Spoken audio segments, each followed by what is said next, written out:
Hell House, LLC. Haunted houses, meaning an attraction designed to simulate a haunted location or otherwise scare attendees, have been around for decades now, with one of the first being opened up in 1915 in England. Over the years, they've developed with the times, many of them continuing to push boundaries as what exactly scares certain people continues to evolve. There have been a few horror films about haunted houses, including The Houses October Built and Haunt, but Hell House LLC from 2015 takes a look at a small group of friends that purchase an abandoned hotel in a small town in order to turn it into an exciting new haunted house attraction.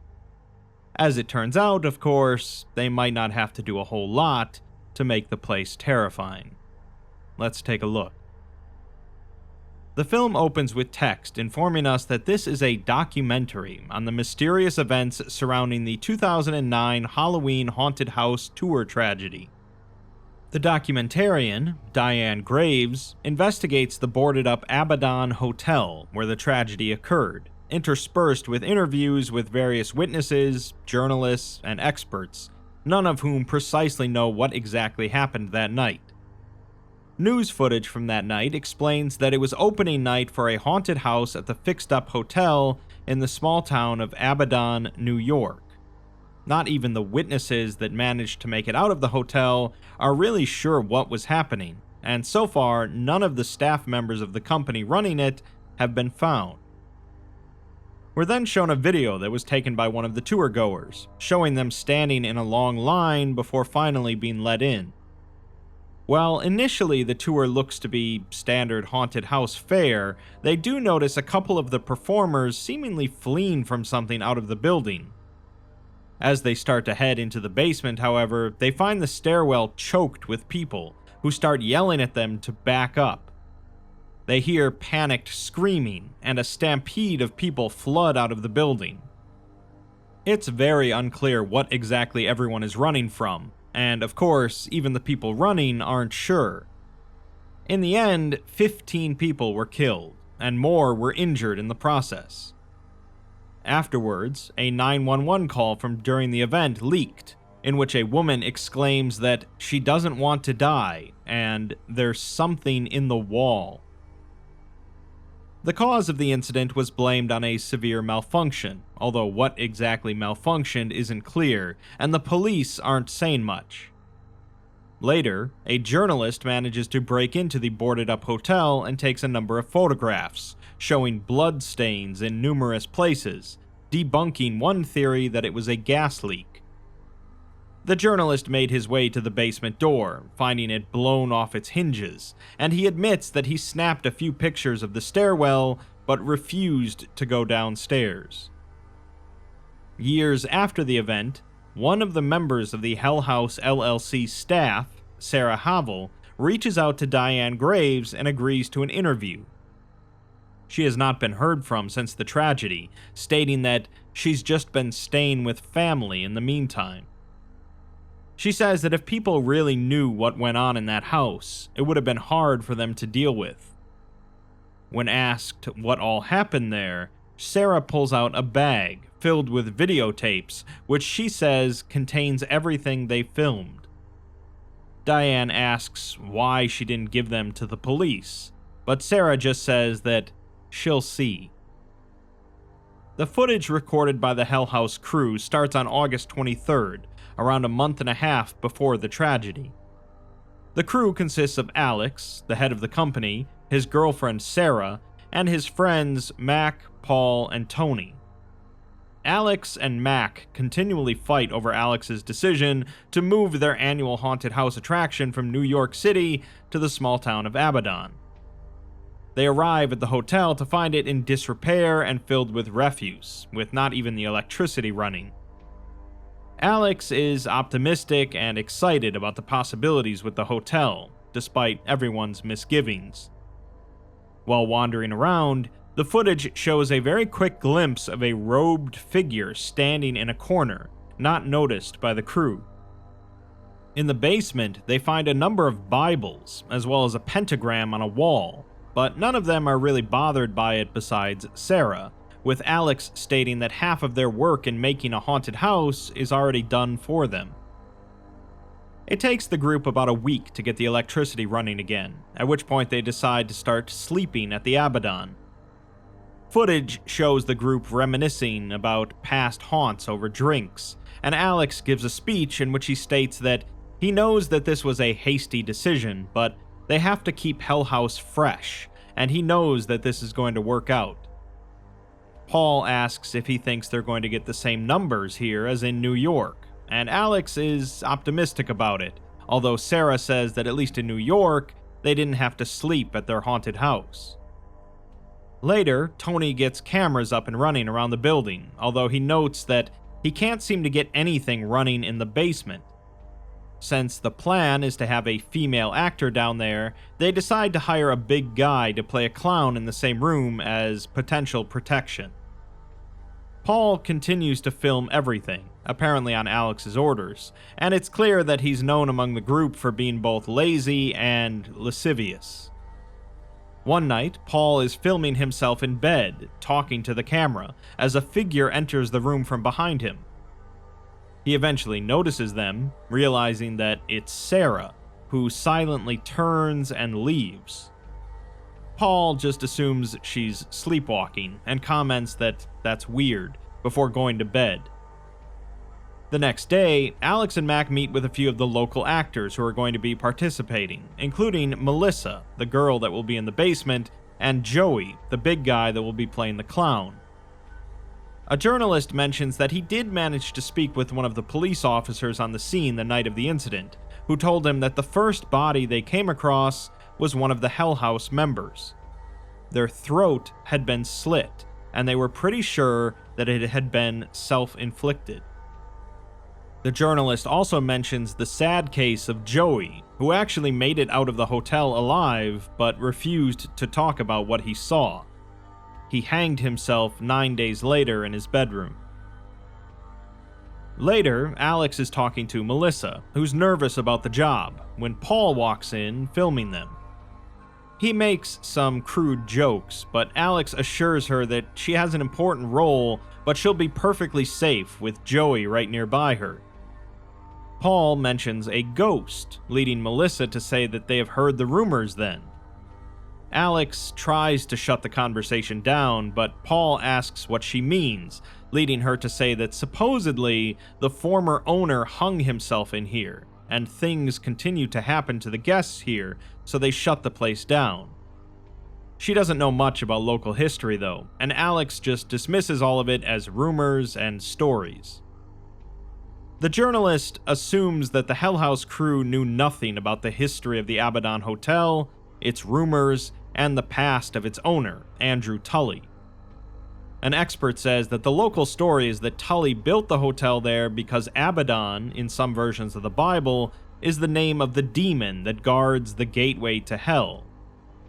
Some say that Tully was the head of some cult, further exacerbated by the various disappearances, starting with a young girl and her mother.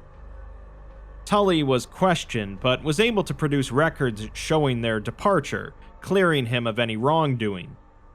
Despite this, business suffered, and he hanged himself a few months later. The group inspects some of the clown dummies they'll be putting in the basement, noting that the head of one of them won't move, so it has to face straight ahead. That night, the crew all wake up after hearing a strange sound in the building, akin to a scream, but none are interested in investigating it. They continue to patch up the hotel and fill it with various decorations and attractions, and on one occasion, Paul wanders around the building looking for Tony. He suddenly sees the clown dummy that can't move its head, standing in a hallway facing the stairs leading down.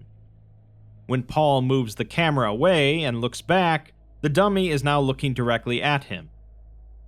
Paul just assumes that it's Tony playing a prank on him, and he wanders off, finding Tony a few moments later. In a panic, he rushes back to the hallway, finding the dummy no longer there, but now back in the basement where it was before. Paul forces the group to watch the footage he recorded, with Alex and Mac just assuming that both Paul and Tony are playing a prank on them.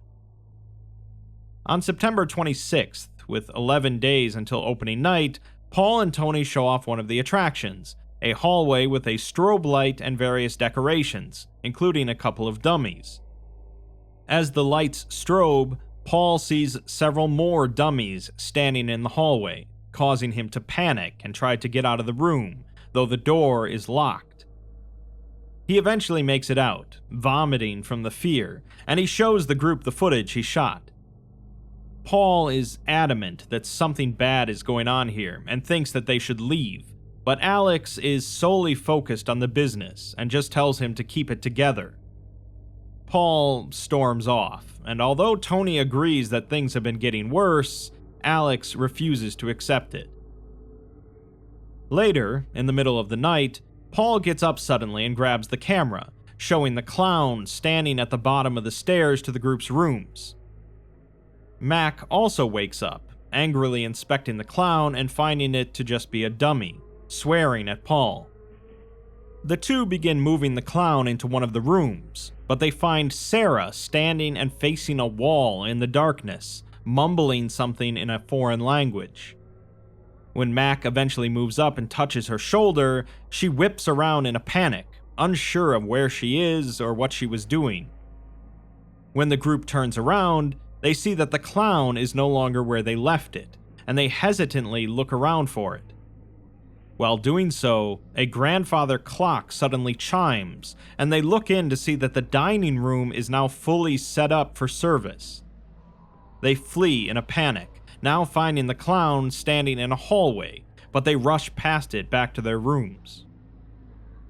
Despite all this, the group continues working, and with 3 days to go before opening, Paul records another segment for the camera at night. He says that he believes they have no business being here, but Alex is more confident than ever. He says that Sarah doesn't look good, whereas she usually does. He shuts the camera off and goes to bed, but wakes up to a screeching noise. He grabs his camera and notices an unknown girl sitting nearby. He hides under his covers as the girl seems to get up and approach him, and eventually he takes another look. The girl screeches and Paul screams as the camera goes out. The following day, the rest of the group angrily remarks on not being able to find Paul.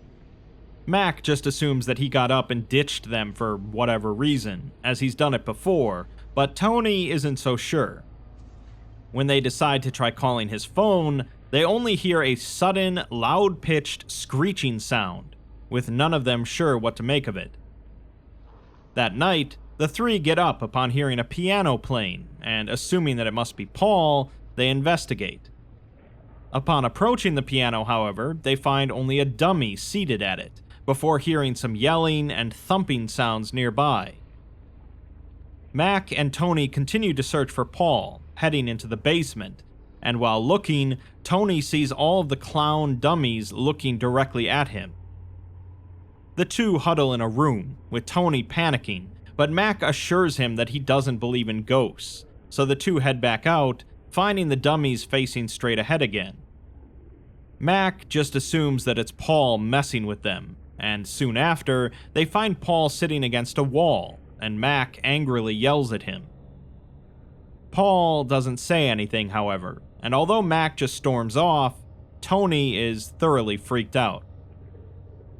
Meeting with Alex later, Tony insists that they need to shut everything down, as there's something clearly wrong with this place. Alex still dismisses his claims, and Max sides with Alex, as they've been friends since childhood. Tony swears and says that he's quitting, and although Alex just says to let him go, Mac follows him out. Tony continues to swear at him for not siding with him despite what they witnessed, but Mac tells him that he doesn't have all of the facts. Mac shuts off the camera and tells him something, which causes Tony to calm down and agree that he can't leave, although he's not happy about it. Based on the dialogue and other clues, it's presumed that Hell House is practically bankrupt and needs this event to be a success in order to stay afloat.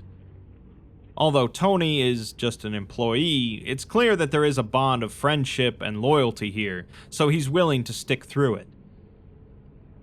Diane asks Sarah if there were any malfunctioning gear or props that could have caused the accident, but she says no.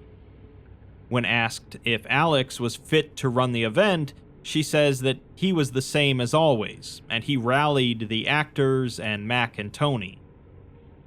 Diane then asks her why she didn't just leave, to which she says that Alex wasn't going to leave, so she couldn't.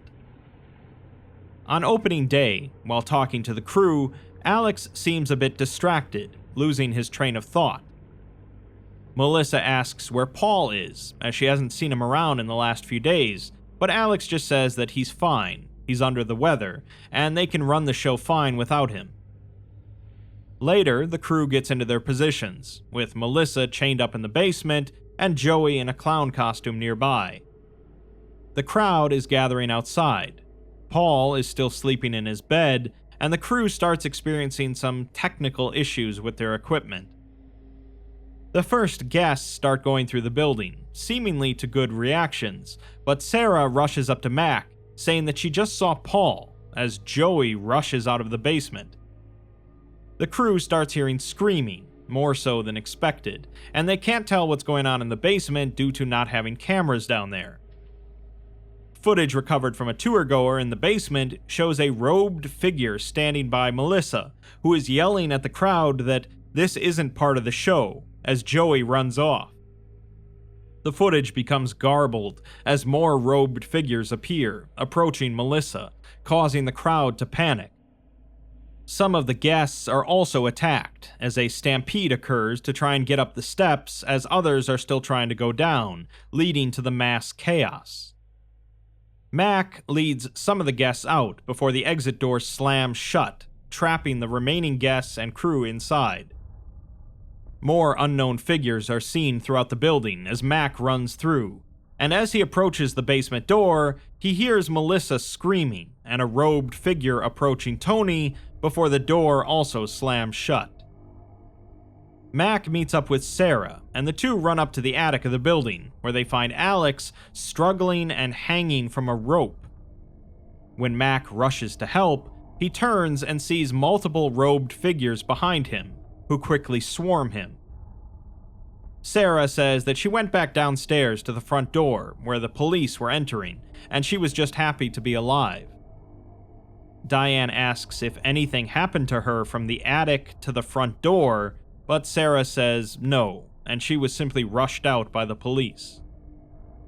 Diane then asks how this was all kept from the public for so long, but Sarah says that she's feeling really tired and wants to take a break.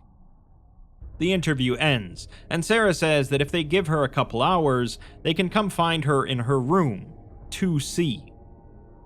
Before she leaves, she tells Diane that she should really get inside the hotel if she can, to see what's inside. This leads to a discussion between Diane and her crew about breaking into the building, with Diane quite interested in doing so. She ends up heading to the hotel with her cameraman, while another crew member goes over the footage they got from Sarah. Before she leaves, Diane checks in with the front desk about Sarah, finding out that their hotel doesn't have a 2C, and there's no Sarah Havel staying here. As the crew member goes over the last bit of footage, he sees a recording taken after Mac got killed, in which Sarah picks up the camera and slowly goes back down through the hotel. Near the exit, she runs into Paul, initially hugging him before he silently takes her camera and repeatedly bludgeons her with it. As she's laying there covered in blood, she hears something growling nearby before she's dragged off screen. Paul then wordlessly stands there, picking up a shard of glass, and slits his throat. Meanwhile, Diane and her cameraman arrive at the Abaddon Hotel and begin combing through the interior. It's just as it was left the night of the tragedy, and despite Diane's enthusiasm, her cameraman refuses to go down into the basement. She gets a phone call from the crew member that was watching the footage, but she ignores it, excited to keep searching the hotel. When they go upstairs, they find a room labeled 2C, and although her cameraman tells her not to go in, Diane opens the door, finding Sarah seated on the bed. Diane asks her if she's okay, and when Sarah turns, they see that her face is pale and covered in blood, just as the door to the room slams shut. They then turn to see multiple robed figures in the room, who quickly rush the two. With no information gleaned from any of the sequels, the original Hell House LLC leaves us with very little information to go off of, and is effective because of it. There's various clues that the owner of the hotel was involved with a satanic cult, but the film is largely just a creepy, found footage experience utilizing some effective scares. Sure, the ending is a bit weak, but most found footage horror movies end with someone screaming before being attacked and dropping the camera. By and large, Hell House has enough good scares and likable characters to work, which is why it's gotten 3 sequels and a 4th one on the way. Of course, none of them have been as good as the original, but that's often how these things go. Hell House LLC's ultra-low budget proves once again that you don't need a lot of money, well-known talent, or spectacular special effects to make a highly enjoyable film.